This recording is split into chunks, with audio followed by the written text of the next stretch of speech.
नोंथांमोनखौ आंनि मोनसे गोदान भिडिअ बयखौबो बरायनानै लाग्रोबाय नै आहा पार्सेल मोनसे सफैनानै दं आरोना लोगोफोरनि फ्लिपकार्टनिफ्राय बिसिनानै खिथागोन आं दा दसेनि उनाव नै फारसेथिंजाय फिसाजोआ मा जादों फुंनिफ्राय सिखारदोंल'सो मोखांल' सुदों हाथाइल' हुदों ओमफ्राय नै मा जादो लड्डु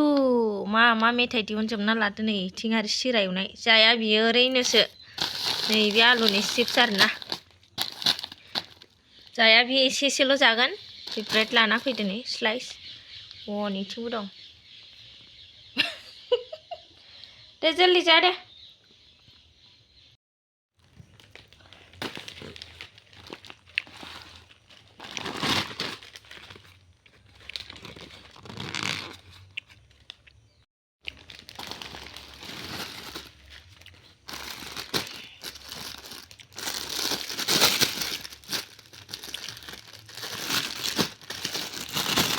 मा होनना बुङो रेसिस्टेन्ट टुब होननानै बुङो खोमा ना बेनि लिंकखौ आं होनानै होगोन फ्लिपकार्टनि लिंकखौ आं होनानै होगोन आं डिसक्रिप्सन ओमफ्राय माबायदि गेलेयोथाय ट्राइ नायनो आरोना माबायदि गेलेयो नोंथांमोना नायलांबायल' थादो